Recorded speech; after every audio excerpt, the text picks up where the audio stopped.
दोस्तों आज हम लोग तीसरा चैप्टर सिंधु सभ्यता के बारे में पढ़ेंगे। सिंधु सभ्यता जो है रेडियो कार्बन 14 जैसी नवीन विश्लेषण पद्धति के द्वारा सिंधु सभ्यता की जो सर्वमान्य तिथि है दोस्तों 2350 ईसा पूर्व से 1750 ईसा पूर्व मानी गई है। ठीक है दोस्तों, सिंधु सभ्यता की जो खोज है दोस्तों राय बहादुर दयाराम साहनी ने की थी। सिंधु सभ्यता को प्राकैतिहासिक यानी प्रोटो हिस्टोरिक उसे कहते हैं दोस्तों, जैसे कि आप जानते हैं हिस्टोरिक किसे कहते हैं, जिस समय का जो लिखित साक्ष्य हमको प्राप्त होता है और हम पढ़ सकते हैं उसको हिस्टोरिक काल कहते हैं, जो कि 6ठी शताब्दी ईसा पूर्व से लेकर अभी तक का समय है। इसके अलावा प्रोटो हिस्टोरिक उसे कहते हैं जिसको हम लोग जिस समय का जो लिखित साक्ष्य हमें प्राप्त तो होता है लेकिन हम उसको पढ़ नहीं पाते, उसको क्या बोलते हैं, प्रोटो हिस्टोरिक। उसके अलावा इसको एक कांस्य युग में भी रखा जाता है। तो सिंधु सभ्यता को प्रोटो हिस्टोरिक और कांस्य युग दोनों में रखा जाता है। इस सभ्यता के मुख्य निवासी द्रविड़ और भूमध्य सागरीय थे। द्रविड़ आप जानते होंगे दोस्तों, जो दक्षिण के जो भारतीय लोग हैं, जिनमें जो लोग तमिल बोलते हैं, कन्नड़ बोलते हैं, मलयालम बोलते हैं, तेलुगु बोलते हैं, इन लोगों को द्रविड़ कहते हैं। तो ये लोग थे और भूमध्य सागरीय लोग थे। ये लोग कहाँ के थे? ये लोग सिंधु सभ्यता के मुख्य निवासी थे। सिंधु सभ्यता के सर्वाधिक पश्चिम पुरास्थल सुतका गैंडोर जो कि बलूचिस्तान में है, पूर्वी पुरास्थल आलमगीरपुर जो कि जिला मेरठ उत्तर प्रदेश में है, उत्तरी पुरास्थल मांदा जो कि जिला अखनूर जम्मू कश्मीर में है, आलमगीरपुर ये तो दोस्तों उत्तर प्रदेश मेरठ में है, और मांदा आप समझ गए कि अखनूर और जम्मू कश्मीर में है। उसके अलावा इसका जो दक्षिणी पुरास्थल है दाइमाबाद जिला अहमदनगर महाराष्ट्र में है। तो आप उत्तर दक्षिण पूर्व पश्चिम समझ गए दोस्तों। ठीक है, उत्तर दक्षिण पूर्व पश्चिम आप समझ गए। सबसे इधर में जो है दोस्तों आप सुतका गैंडोर है।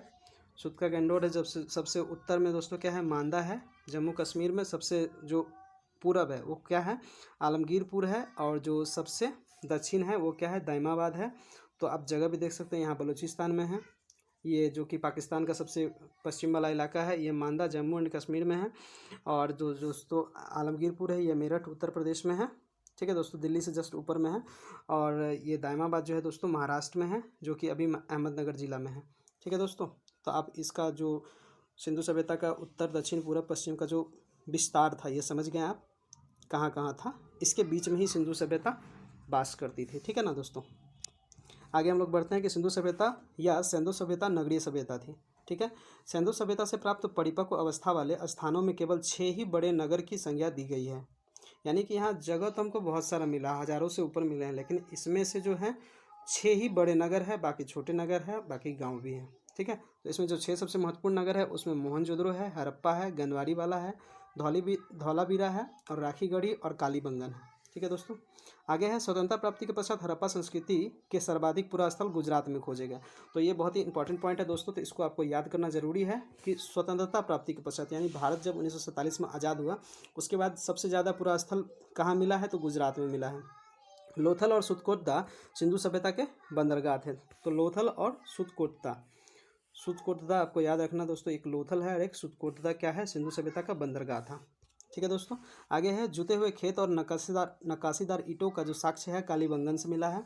तो कालीबंगन से हमें क्या मिल गया है दोस्तों, जुता हुआ खेत और नक्काशीदार ईंटों का जो साक्ष्य है ये कहाँ से मिला है, तो कालीबंगा से मिला है। मोहनजोदड़ो से प्राप्त अन्नागार संभवतः सिंधु सभ्यता की सबसे बड़ी इमारत है।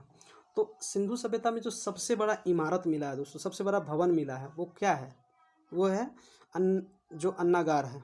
मोहनजोदड़ो से प्राप्त अन्नागार मतलब जहाँ पर हम लोग अन्न रखते थे, है ना। सिंधु सभ्यता के लोग जहाँ पे अन्न रखते थे वो क्या है, अन्नागार है, और वही सबसे बड़ा इमारत है, ना कि आप वो विशाल महास्नानागार को मान ले। ठीक है ना दोस्तों, तो ये याद रखिएगा कि मोहनजोदड़ो से प्राप्त अन्नागार संभवतः सिंधु सभ्यता की सबसे बड़ी इमारत है। मोहनजोदड़ो से प्राप्त बृहद स्नानागार एक प्रमुख स्मारक है जिसके मध्य स्थित स्नान कुंड 11.88 मीटर 11.88 मीटर लंबा, 7.01 मीटर चौड़ा और 2.43 मीटर गहरा था। ठीक है दोस्तों, इसमें जो ये जो बृहद स्नानागार था दोस्तों, इसके बगल में ही इसके चारों तरफ 4 रूम बना हुआ था दोस्तों, इसको भी आप याद रखिएगा। और जो इसमें पानी भरा जाता था वो कुआं से भरा जाता था, फिर किसी खास समय में भरा जाता था, उसके बाद इसको खाली कर दिया जाता था, यानी किसी विशेष समय पर इस स्नानागार में लोग नहाते थे, ऐसा इतिहासकार मानते हैं। ठीक है ना दोस्तों, आगे है अग्निकुंड लोथल और कालीबंगन से प्राप्त हुए हैं। अग्निकुंड कहाँ कहाँ से प्राप्त हुआ है दोस्तों, तो लोथल और कालीबंगन से। ठीक है ना दोस्तों, आग आपको कहाँ कहाँ से मिले हैं, अग्निकुंड, जहाँ पर जो मानते हैं कि वहाँ पे यज्ञ हुआ करता होगा, तो ये हमें कहाँ कहाँ से मिला है, लोथल और कालीबंगन से प्राप्त हुआ है। मोहनजोदड़ो से प्राप्त एक सील पर 3 मुख वाले देवता जिसको पशुपतिनाथ की मूर्ति मिली है कहते हैं, वो मिला है। इसके चारों ओर हाथी है, गेंडा है, चीता और भैंसा विराजमान है। तो ये आपको याद कर लेना है दोस्तों कि जो मोहनजोदड़ो से जो हमको एक सील मिला है, सील मतलब पत्थर, उसके ऊपर जो है एक देवता मिला है। वो कौन है? पशुपति है, मतलब भोलेनाथ है। और उनके चारों ओर कौन कौन जानवर है? एक हाथी है, एक गेंडा है, ठीक है, एक चीता है और एक भैंसा है। तो आप याद रख लेंगे दोस्तों कि हाथी और गेंडा एक जैसा मोटा चमड़ी वाले, चीता और भैंस एक जैसा। चीता जो कि हम लोग का देश से विलुप्त हो गया था, एक वो है, ऐसा ना कि आप बाघ याद कर लें, ठीक है ना। तो चीता जो हम लोग का देश से विलुप्त हो गया था, अभी नामीबिया से हम लोग मंगाए हैं, वो चीता है। और एक भैंसा है, भैंसा मतलब आपके घर में भी भैंस होगा, उसे याद कर लीजिएगा कि भैंसा था, ठीक है दोस्तों। मोहनजोदड़ो से नर्तकी के कांस्य मूर्ति मिली है। तो मोहनजोदड़ो से हमें एक बहुत ही इंपॉर्टेंट मूर्ति मिली है जो कि कांस्य की बनी हुई है दोस्तों, ठीक है। हड़प्पा की मोहनजोदड़ो पर सबसे अधिक एक श्रृंगी पशु का अंकन मिलता है। तो हड़प्पा की मोहरों पर सबसे ज़्यादा कौन सा पशु का मोहर मिलता है दोस्तों? एक श्रृंगी पशु। एक श्रृंगी मतलब जिसका एक ही सींग हो, ठीक है ना। तो एक ही सींग वाला पशु का मोहर मिलता है, ये हड़प्पा से हमको सबसे ज़्यादा मिला है। मनके बनाने का कारखाना लोथल और चाहुंद्रो में थे। मनका बनाने का कारखाना कहाँ था? लोथल और चाहुंद्रो। मनका क्या था दोस्तों? मनका हम लोग पहनते थे गर्दन में, ठीक है ना। और ये कार्निलियन पत्थर से बनता था। तो मनका बनाना का कारखाना कहाँ कहाँ था? लोथल और चाहुंद्रो में। सिंधु सभ्यता की लिपि भाव चित्रात्मक थी। इसका लिपि क्या था दोस्तों? भाव चित्रात्मक थी। भाव चित्रात्मक मतलब जिसको हाव भाव जो जितना भी था वो दिखाना चाहते थे, वो क्या किया गया था? चित्र के रूप में दिखाया गया था।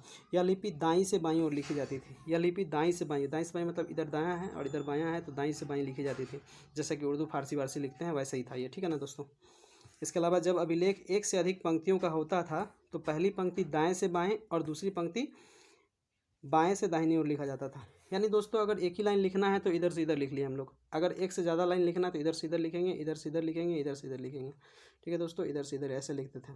तो इस चीज़ को आप एक बार बढ़िया से समझ लीजिए कि सिंधु सभ्यता की जो लिपि थी वो भाव चित्रात्मक थी। यह लिपि दाईं से बाईं ओर लिखी जाती थी। यह लिपि दाईं से बाईं ओर लिखी जाती थी। जब अभिलेख एक से अधिक पंक्ति का होता था तो पहली पंक्ति दाईं से बाईं, दूसरी बाईं से दाईं ओर लिखी जाती थी, ठीक है दोस्तों। आगे है कि सिंधु सभ्यता के लोगों के नगरों तथा घरों के विन्यास के लिए ग्रिड पद्धति अपनाई थी।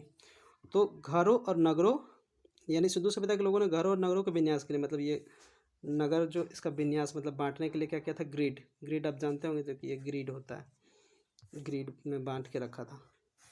तो ऐसे ग्रिड में बांट करके वो लोग घर और नगरों को बांट कर रखा था। इसके अंदर घर था, ठीक है, और नगर को इसी तरह से बांट करके रखा था। तो समझ गए आप ग्रिड प्रणाली क्या होता था, ठीक है ना दोस्तों।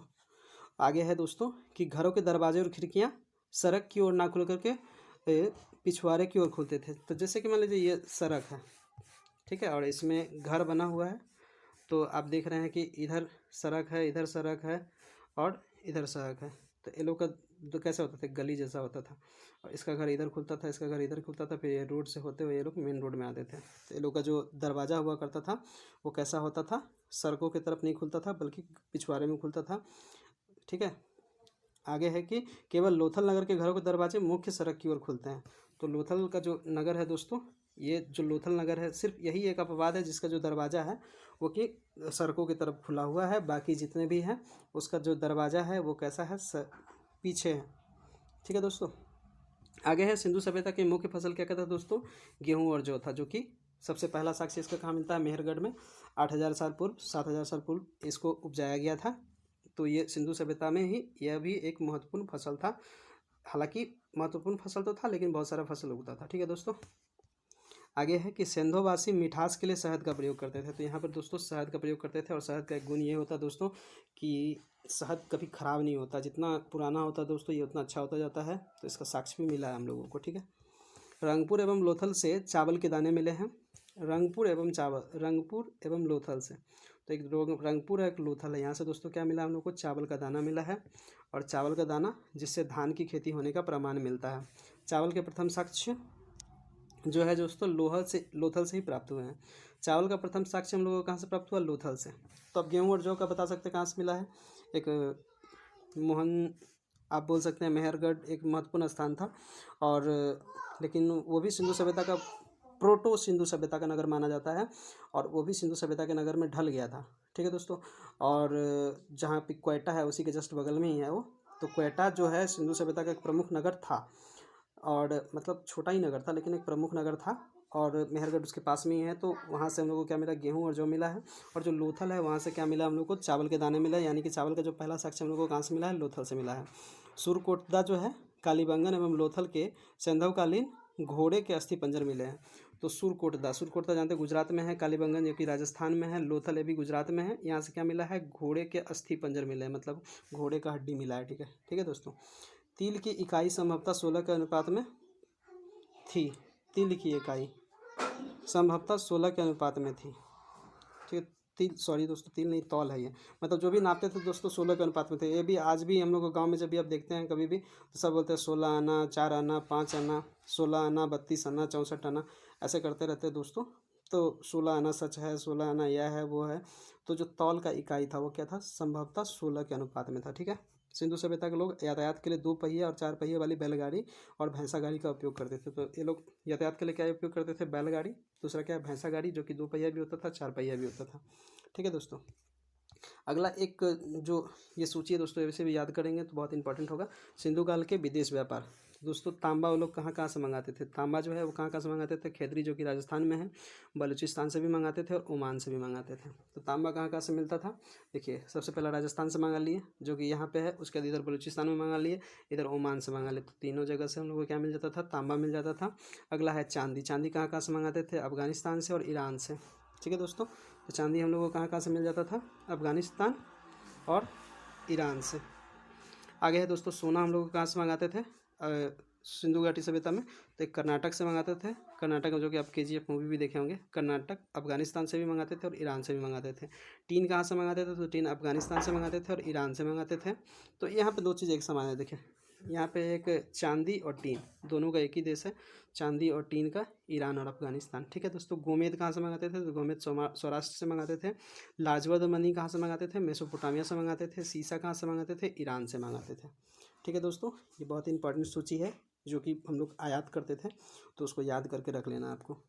ठीक है। आगे है मेसोपोटामिया के अभिलेखों में वर्णित मेलुहा शब्द का अभिप्राय सिंधु सभ्यता से ही है। तो दोस्तों मेसोपोटामिया के जो अभिलेख है उसमें एक मेलुहा शब्द वर्णित है जिसका अर्थ क्या है, सिंधु सभ्यता है। तो वहाँ पे बहुत सारे शब्द मिलते हैं, उसमें से एक मेलुहा भी मिलता है, उसका अर्थ यही था, सिंधु सभ्यता। संभवतः हड़प्पा संस्कृति का शासन वणिक वर्गों के हाथों में था। वणिक मतलब दोस्तों क्या होता है, वणिक मतलब वो होता है जो कि एक प्रशासन होता है बहुत अच्छा, और जो लोग क्या करता है, जो लोग देखता है कि हम लोग के पास आयात कम हो और निर्यात ज़्यादा हो, इसको वणिक वर्ग बोलते हैं। तो यही है कि हड़प्पा सभ्यता का जो शासक वर्ग थे संभवतः वणिक वर्ग के हाथों में था। ठीक है दोस्तों। एक है पिग्गट ने हड़प्पा और मोहनजोदड़ो को एक विस्तृत साम्राज्य की जुड़वा राजधानी कहा है। ये बहुत ही इंपॉर्टेंट है दोस्तों। क्या है ये, पिग्गट है, एक इतिहासकार है पिग्गट, जो कि क्या बोलता है, मोहनजोदड़ो और हड़प्पा को क्या बोला है, जुड़वा नगर बोला है, जुड़वा राजधानी कहा है। किसका, सिंधु साम्राज्य का, सिंधु सभ्यता का एक जुड़वा राजधानी कहा है हड़प्पा और मोहनजोदड़ो को पिग्गट ने। सिंधु सभ्यता के लोग धरती को उर्वरता की देवी मानकर उसकी पूजा किया करते थे। आज भी हम लोग धरती माता की पूजा करते हैं, वो लोग भी पूजा किया करते थे धरती को। क्या बोलते थे, हे धरती माँ अच्छा से अनाज दीजिए। तो उर्वरता की देवी मान करके क्या करते थे, उसकी पूजा करते थे। वृक्ष पूजा शिव के पूजा के प्रचलन के साथ ही सिंधु सभ्यता में मिले हैं। तो वृक्ष का पूजा और शिव की पूजा का प्रचलन भी हम लोग को क्या मिला है, सिंधु सभ्यता में इसका साक्ष्य मिला है। स्वास्तिक चिन्ह संभवतः हड़प्पा सभ्यता की देन है। स्वास्तिक चिन्ह आप बहुत जगह देखते होंगे दोस्तों, जो स्वास्तिक का चिन्ह है, स्वास्तिक का जो चिन्ह है दोस्तों, ये किसका देन है, हड़प्पा सभ्यता का देन है। आप इसको हिटलर का झंडे में भी देखे होंगे। तो ये जो देन है दोस्तों किसका है, हड़प्पा सभ्यता का है। ठीक है, हड़प्पा सभ्यता के देन है। यह चिन्ह में सूर्य उपासना का अनुमान लगाया जाता है। सिंधु घाटी के नगरों में किसी भी मंदिर के अवशेष नहीं मिले हैं। तो यहाँ पे इस समय दोस्तों सबसे इम्पोर्टेंट है जो मंदिर है दोस्तों, ये हम लोग को ईसा के आरंभिक शताब्दियों में और ख़ास करके जो 6ठी शताब्दी है तब से मतलब मंदिर का जो साक्ष्य हम लोग को मिलने लगता है। मूर्ति पहली शताब्दी में बनता है और जो मंदिर होता है वो 6ठी 7वीं शताब्दी में बनना शुरू हो जाता है, गुप्त काल के बाद से और गुप्त काल से। लेकिन अभी यह मंदिर का साक्ष्य कहीं नहीं मिलेगा आपको। ठीक है दोस्तों। तो यही है। आगे है कि सिंधु सभ्यता में मातृ देवी की उपासना सर्वाधिक प्रचलित थे। तो सबसे ज़्यादा पूजा किसकी होती थी दोस्तों, तो मातृ देवी की होती थी, यही सर्वाधिक प्रचलित थी। आगे है कि पशुओं में कुबड़ वाला सांड, जैसे सांड का कुबड़ निकल रहा था, वो इस सभ्यता के लोगों के लिए विशेष पूजनीय था, और कुबड़ वाला सांड भी बहुत पूजनीय था। और दोनों का संबंध आप देख सकते हैं उर्वरता से था। मातृ देवी यानी कि धरती माता के पास मिट्टी है और ज़मीन है, और जो पशु वाला सांड है वो क्या है, सांड से हम लोग हल जोतते थे। तो हल जोतते थे तो दोनों ही बहुत पूजनीय था, यानी कि उस समय भोजन लोगों के लिए बहुत इंपॉर्टेंट था। इसीलिए तो उसको भगवान माना गया था। ठीक है ना दोस्तों। आगे है कि स्त्री मृण मूर्तियों, मृण मूर्ति का मतलब होता है कि मिट्टी की मूर्ति जिसको पकाया गया है, जिसको टेराकोटा भी बोलते हैं दोस्तों। ठीक है। स्त्री का जो मृण मूर्ति है अधिक मिलने से ऐसा अनुमान लगाया जाता है कि सिंधु समाज मातृसत्तात्मक था। मातृसत्तात्मक मतलब क्या होता है दोस्तों? मातृसत्तात्मक मतलब ये होता है कि जो घर का जो मेन डिसीजन होता है वो माता के द्वारा लिया जाता है। लेकिन ऐसा लगता नहीं था कि होता, लगता नहीं कि होता होगा, ये बस अनुमान है। ठीक है ना दोस्तों। ऐसा स्त्री का मूर्ति ज़्यादा मिला है, पुरुष का मूर्ति कम मिला है, एक दाढ़ी वाला मूर्ति मिला है, इसके अलावा भी बहुत कम मिला है। लेकिन जो आप देख सकते हैं स्त्री का मूर्ति बहुत है, जो कि एक ठो कांस वाला नर्तकी का मूर्ति है। इसके अलावा भी बहुत सारी मूर्तियाँ मिली हैं, जिसके कारण से अनुमान लगाया जाता है कि वो जो समाज था मातृसत्तात्मक थी। ठीक है दोस्तों। आगे है कि सिंधुवासी जो सूती और ऊनी वस्त्रों का प्रयोग करते थे।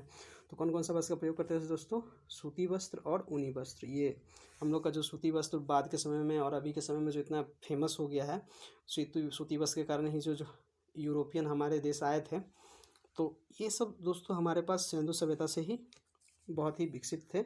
और बाद के समय में 16वीं 17वीं शताब्दी में ये और भी ज़्यादा विकसित हुआ, जिससे ललचाकर यूरोपीय ईस्ट इंडिया कंपनी सब जो हमारे देश में आई थी। ठीक है दोस्तों। आगे हम लोग बढ़ते हैं कि मनोरंजन के लिए सिंधुवासी मछली पकड़ना, शिकार करना, पशु पक्षियों को आपस में लड़ाना, चौपर और खाना और पासा खेलना आदि साधनों का प्रयोग करते थे। तो मनोरंजन का भी लोग का बहुत साधन था दोस्तों। देखिए, जीवन में मनोरंजन तभी होता है जब आपका इंसान का पेट भर जाता है। ठीक है। इससे पहले आप जब प्रागैतिहासिक काल पढ़ेंगे, प्रागैतिहासिक नहीं, जो पूरा पाषाण काल, मध्य पाषाण काल और नव पाषाण काल पढ़ेंगे, तो उस समय लोग जो है बहुत ज़्यादा मनोरंजन नहीं किया करते थे, क्योंकि वो लोगों का जीवन का जो अधिकतर समय होता था खाना पकाने में ही पार हो जाता था, खाना चुनने में पार हो जाता था, शिकार करने में पार हो जाता था। लोगों के जीवन में अवकाश नहीं था। लेकिन अभी क्या हुआ? खेती में अच्छा उत्पादन हुआ तो क्या हुआ? खाना आसानी से मिलना शुरू हो गया। और खाना आसानी से मिलना शुरू हो गया तो क्या हो गया? लोगों के जीवन में अवकाश आया तो वो लोग क्या किया? बहुत सारा काम करना शुरू किया, बहुत सारा मनोरंजन करना शुरू कर दिया। तो जो मनोरंजन होता है, ये मान लीजिए गुलाब होता है, और गुलाब तभी अच्छा लगता है जब पेट भरा हो। तो ये एक गुलाब जैसा है। और मनोरंजन तो इन लोगों के जीवन में भी क्या था? अवकाश था। इस अवकाश को भरने के लिए लोग क्या करता था? मछली पकड़ता था, शिकार करता था, पशु पक्षियों को आपस में लड़ाता था। आप देखेंगे मुर्गा लड़ाई, वैसे ही कुछ खेल लोग भी करते थे, चौपर खेलते थे, पासा खेलते थे, आदि साधनों का प्रयोग करते थे। ठीक है दोस्तों। सिंधु सभ्यता के लोग काले रंग के डिजाइन के किए हुए लाल रंग के मिट्टी के बर्तन बनाते थे। देखिए, इसमें जैसे कि मान लीजिए इसका बर्तन ऐसा है, ये लाल मिट्टी का बर्तन बना होता था, जिसमें कि ऊपर वाला हिस्सा लाल रंग से लगा होता था और नीचे में जो है काला रंग से चित्र किया हुआ रहता था। ठीक है दोस्तों। नीचे में से काला रंग से चित्र किया हुआ रहता था। ये सिंधु सभ्यता का ऐसा बर्तन हुआ करता था कि जो बर्तन वो लाल मिट्टी का बना होता था, ऊपर में इसका लाल हिस्सा से रंगा होता था और नीचे में क्या करता था? काला रंग से चित्रकारी किया जाता था। ठीक है दोस्तों। आगे जब हम लोग पढ़ेंगे तो सिंधु घाटी के लोग तलवार से परिचित नहीं थे। मतलब इस समय के लोग तलवार से परिचित नहीं थे। मतलब क्या? इसका मतलब ये होगा कि ये लोग युद्ध नहीं करते थे, मान सकते हैं ना हम लोग। ठीक है दोस्तों। तो ये लोग तलवार से परिचित नहीं थे। कालीबंगन एकमात्र हड़प्पा कालीन स्थल है जिसका निचला शहर सामान्य लोगों के रहने के हेतु भी किले से घिरा हुआ था। ठीक है दोस्तों। तो यानी इसका मतलब ये है कि देखिए, सिंधु सभ्यता का जो नगर था ये मुख्यतः दो भागों में बटा हुआ था। एक था इधर का पश्चिमी नगर, एक था इधर पूरब का नगर। इधर का जो नगर था ये ऊंचाई पे बना हुआ था और इसका जो था किलाबंदी किया हुआ था। और ये पूर्वी नगर था जो कि थोड़ा नीचे बना हुआ था लेकिन किलाबंद नहीं था। लेकिन एक ही नगर हमको ऐसा मिला है जो कि निचला नगर भी किलाबंद किया हुआ था। ठीक है। तो वो निचला नगर जहाँ किलाबंद किया हुआ था वो कौन था? कालीबंगन था। ठीक है। तो आप कालीबंगन आप देखते हैं, बंगन क्या होता है? बंगन मतलब चूड़ी होता है। तो बंगन में क्या होता है? एक से गोल गोल घेरा हुआ है। चूड़ी गोल है, मतलब गोल घेरा हुआ है। तो कालीबंगन ही एक ऐसा शहर था जिसका निचला शहर भी क्या था? चारों तरफ से घेरा हुआ था। ठीक है ना। पर्दा प्रथा एवं वेश्यावृत्ति सिंधु सभ्यता में प्रचलित थी। तो आज भी जो समाज की एक जो बुराई है दोस्तों, पर्दा प्रथा, कि स्त्रियां क्या करती हैं? पर्दा करती है, और एक वेश्यावृत्ति, तो ये भी सिंधु सभ्यता में देखने को मिलती है। ठीक है दोस्तों। आगे है दोस्तों, शवों को जलाने एवं गाड़ने दोनों प्रथाएं प्रचलित थी। आज दोस्तों देखिए, आज का समय क्या है कि ये सब चीज़ों को धर्म के अनुसार बांट दिया गया है कि सबको जलाते कौन है? हम लोग हिंदू सबको जलाते हैं। सबको गाड़ते कौन है? ईसाई है, क्रिश्चियन है, यहूदी है। इसके अलावा जो मुसलमान हैं ये लोग क्या करते हैं? सबको गाड़ते हैं। तो लेकिन सिंधु सभ्यता में क्या था, हम लोग शवों को जलाते भी थे और गाड़ते भी थे। ठीक है, दोनों प्रथाएं प्रचलित थे। हड़प्पा के शवों को दफनाने जबकि मोहनजोदड़ो में जलाने की प्रथा विद्यमान थी। दो चीज़ है, देखिए हड़प्पा में क्या था, शवों को दफनाने का और मोहनजोदड़ो में जलाने का साक्ष्य मिला है। ठीक है, तो दोनों चीज़ का हमको प्रमाण मिल गया कि दोनों चीज़ यहाँ पर होता था। लोथल और कालीबंगा में युग्म समाधियाँ मिली हैं। युग्म समाधि का मतलब ये होता है दोस्तों कि जैसे एक ही समाधि है, ठीक है, एक ही समाधि में एक इसका मिल गया और एक ही में एक और आदमी मिल गया, ये युग्म समाधि है। मतलब एक ही जगह पर एक से ज़्यादा आदमी का जो है शरीर दफनाया गया था, इसको युग्म समाधि बोलते हैं। ये कहाँ मिला, लोथल में मिला और कालीबंगन में मिला है। लोथल और कालीबंगन में क्या मिला हमें दोस्तों, युग्म समाधियाँ मिली है। और जो दफनाने का साक्ष्य था हड़प्पा में मिला और जो जलाने का साक्ष्य था मोहनजोदड़ो में मिला है। ठीक है दोस्तों, सिंधु सभ्यता के विनाश का संभवतः सबसे प्रभावी कारण बाढ़ रहा था। देखिए इसके जो विनाश का कारण था बहुत सारा बताया गया था। कोई लोग बोलता है कि नहीं सूखा आ गया होगा, लेकिन सूखा आएगा तो कोई इतना आदमी थोड़ी अचानक भाग जाएंगे। कोई लोग बोलता नहीं जंगल समाप्त हो गया होगा। जंगल कैसे समाप्त हो गया, क्योंकि लोग पक्की ईंट का प्रयोग करते थे। पक्की ईंट को पकाने के लिए एकदम खूब जंगल को काट के लाए और उससे क्या क्या पक्का ईंट बनाए।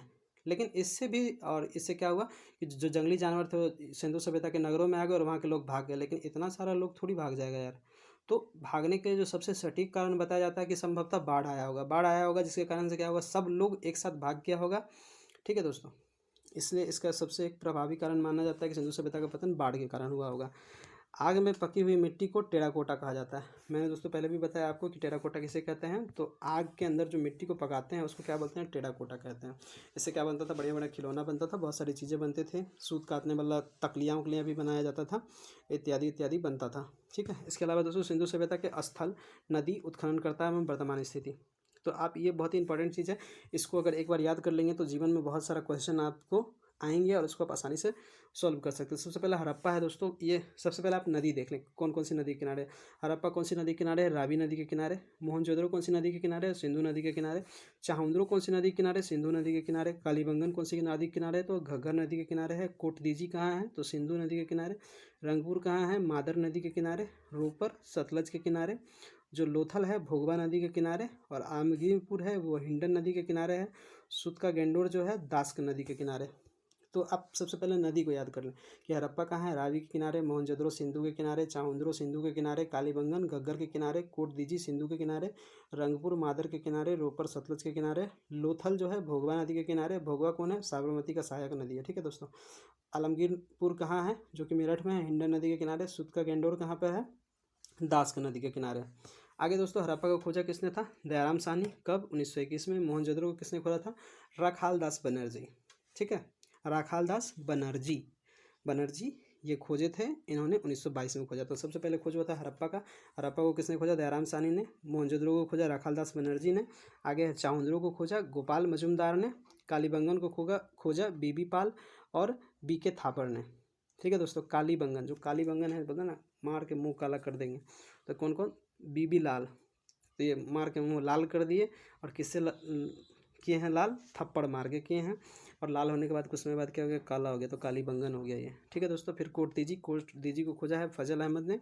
रंगपुर को खोजा है रंगनाथ राव ने। रोपर को खोजा है जगदत्त शर्मा ने।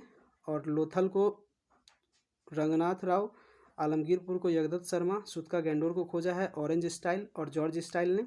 बनमाली को खोजा है रविंद्र सिंह बिष्ट और धौलावीरा को रविंद्र सिंह बिष्ट। तो दोस्तों देखिए हम आपको बता दें कि इंडिया का जो नगर है इसको आप अच्छा से याद कर ले। देखिए हड़प्पा वाला सबसे इंपॉर्टेंट है, दयाराम साहनी खोजा कब, 1921 में। मोहनजोदड़ो को खोजा राखाल दास बनर्जी 1922 में। एक ये हो गया। इसके अलावा जो आप आ जाए, कालीबंगन को खोजा, तो कालीबंगन को बता दिया, बीबी लाल और बीके थापर, ये दोनों खोजे थे। इसके अलावा आप आ जाए, आप रोपर आ जाए, रोपर को किसने खोजा था, जगदत्त शर्मा। इसके अलावा लोथल आ जाए, लोथल को किसने खोजा था, रंगनाथ राव ने। और इसी के साथ रंगनाथ राव के साथ ही एक चीज़ याद कर ले, रंगपुर भी है, तो रंगपुर को किसने खोजा था, रंगनाथ राव। तो ये एक ही नाम से दो चीज़ याद हो जाएगा। इसके अलावा जो दोस्तों आलमगीरपुर है, जगदत्त शर्मा दो हो गया आपका। जगदत्त शर्मा किसको खोजे, एक आलमगीरपुर और एक रोपर को, ये भी याद कर ले। इसके अलावा बनमाली और धौलावीरा, ये इंपॉर्टेंट है, दोनों एक ही आदमी खोजे थे। कौन है, रविंद्र सिंह बिष्ट ने खोजा था। ठीक है दोस्तों, आगे हम लोग बढ़ते हैं और ये चैप्टर ख़त्म हो गया दोस्तों। इस प्रकार से उम्मीद है कि आप इस चैप्टर को बहुत ही अच्छी तरीके से याद करेंगे और आने वाले सभी एग्ज़ाम में इससे संबंधित जो भी क्वेश्चन आए उसको बहुत ही आसानी से आप सॉल्व कर सकेंगे। तो आने वाले भविष्य के लिए आपको बहुत सारी शुभकामनाएं दोस्तों। अच्छा से पढ़ें और एग्ज़ाम को क्लियर करें। जय हिंद दोस्तों।